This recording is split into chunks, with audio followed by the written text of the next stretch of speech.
Selamat pagi Bu Maria, selaku dosen riset akuntansi dan keuangan dan teman-teman sekalian.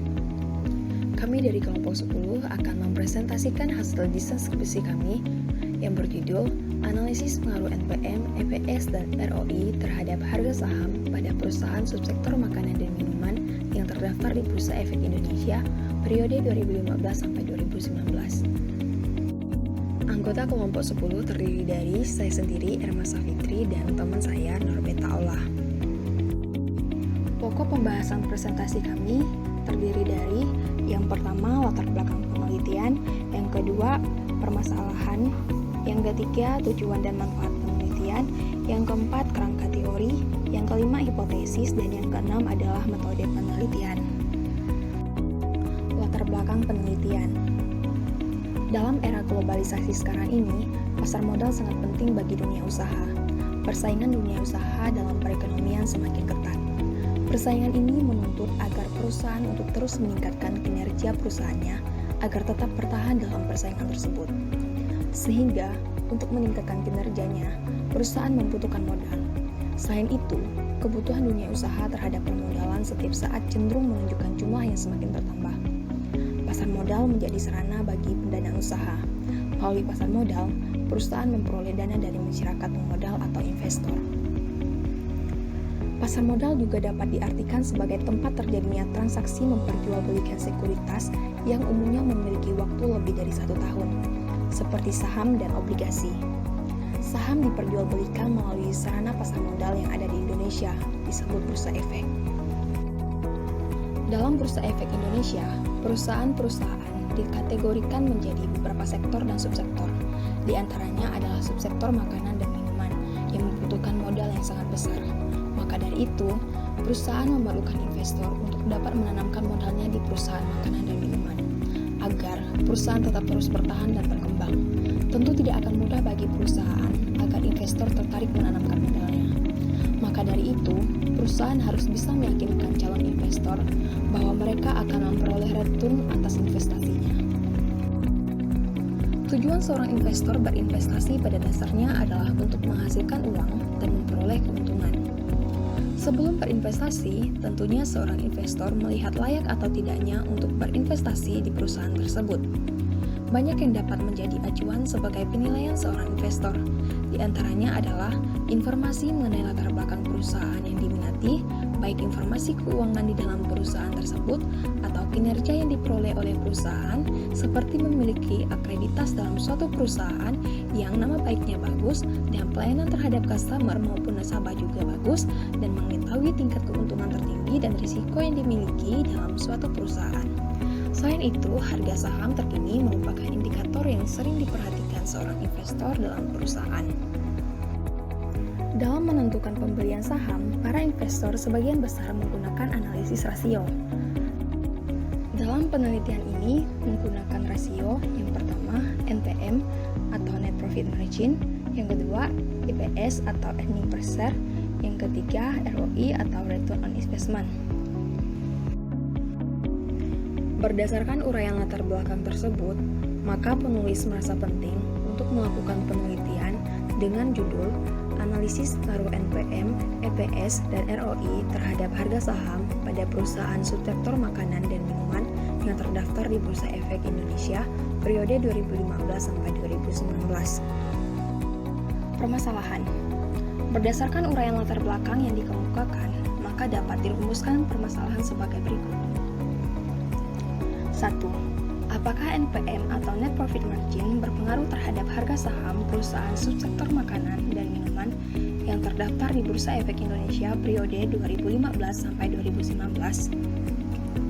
Yang kedua, apakah IPS atau Earning Per Share berpengaruh terhadap harga saham perusahaan subsektor makanan dan minuman yang terdaftar di Bursa Efek Indonesia periode 2015 sampai 2019?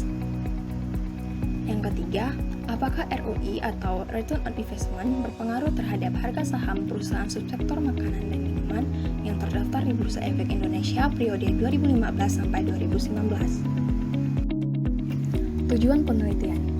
Berdasarkan uraian permasalahan penelitian yang dikemukakan, maka dapat dirumuskan tujuan penelitian sebagai berikut. Yang pertama, Untuk mengetahui pengaruh NPM atau Net Profit Margin terhadap harga saham perusahaan subsektor makanan dan minuman yang terdaftar di Bursa Efek Indonesia periode 2015 sampai 2019. Yang kedua, untuk mengetahui pengaruh EPS atau Earning per Share terhadap harga saham perusahaan subsektor makanan dan minuman yang terdaftar di Bursa Efek Indonesia periode 2015 sampai 2019. Yang ketiga, untuk mengetahui pengaruh ROI atau Return on Investment terhadap harga saham perusahaan subsektor makanan dan minuman yang terdaftar di Bursa Efek Indonesia periode 2015 sampai 2019. Manfaat penelitian. Yang pertama adalah manfaat penelitian bagi penulis. Penelitian ini memberikan manfaat bagi penulis untuk menerapkan ilmu pengetahuan yang sudah dipelajari selama perkuliahan di Fakultas Ekonomi dan Bisnis Widya Dharma Pontianak, serta menambah wawasan dan mengasah kemampuan menganalisis penulis terkait pengaruh NPM, EPS, dan ROI terhadap harga saham pada perusahaan subsektor makanan dan minuman yang terdaftar di Bursa Efek Indonesia periode 2015 sampai 2019. Yang kedua adalah manfaat penelitian bagi pembaca. Penelitian ini memberikan informasi serta menambah wawasan dan pengetahuan bagi para pembaca mengenai pengaruh NPM, EPS, dan ROI terhadap harga saham pada perusahaan subsektor makanan dan minuman yang terdaftar di Bursa Efek Indonesia periode 2015 sampai 2019. Kerangka teori. Menurut Kasmir tahun 2018 halaman 200, Net Profit Margin atau margin laba bersih merupakan ukuran keuntungan dengan membandingkan antara laba setelah bunga dan pajak dibandingkan dengan penjualan. Menurut Ramadan Yudawati dan Supramono tahun 2020 halaman 181, NPM adalah salah satu rasio yang digunakan dalam mengukur tingkat laba yang dihasilkan perusahaan. Apabila nilai NPM tinggi, maka menunjukkan bahwa total penjualan bersih perusahaan dibandingkan dengan laba setelah pajak menghasilkan rasio laba bersih yang tinggi bagi para pemegang saham biasa. Menurut Dewi dan Swaryana tahun 2013 halaman 217, earning per share merupakan indikator yang paling sering diperhitungkan oleh para investor sebelum mengambil keputusan berinvestasi karena semua hasil yang dapat tercapai oleh perusahaan dapat memberikan dampak secara langsung terhadap jumlah keuntungan yang didapat sesuai dengan jumlah saham yang dimiliki.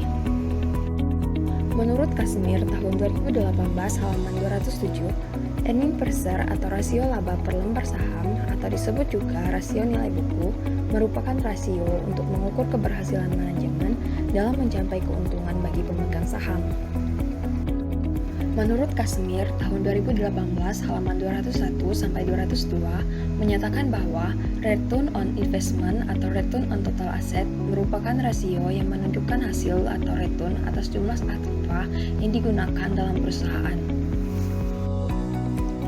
Menurut Harzito dan Martono tahun 2013 halaman 60 menyatakan bahwa return on investment merupakan rasio yang membandingkan laba setelah pajak dengan total aktiva. Menurut Fahmi tahun 2015 halaman 84, return on investment merupakan pengembalian investasi yang melihat sejauh mana investasi yang telah ditanamkan mampu memberikan pengembalian keuntungan sesuai yang diharapkan. Menurut Samsul tahun 2015 halaman 197 menyatakan bahwa harga saham merupakan harga yang terbentuk di pasar yang besarannya dipengaruhi oleh hukum permintaan dan penawaran.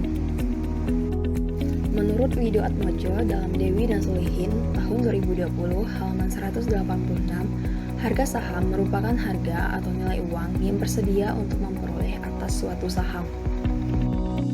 Adapun hubungan net profit margin, earning per share, dan return on investment terhadap harga saham. Net profit margin X1, earning per share X2, return on investment X3 terhadap harga saham Y. Baik, saya akan melanjutkan slide berikutnya yaitu tentang hipotesis. Di sini kami akan membahas 3 hipotesis. H1, net profit margin berpengaruh positif terhadap harga saham. H2, earning per share berpengaruh positif terhadap harga saham. H3, return on investment berpengaruh positif terhadap harga saham. Metode penelitian. A.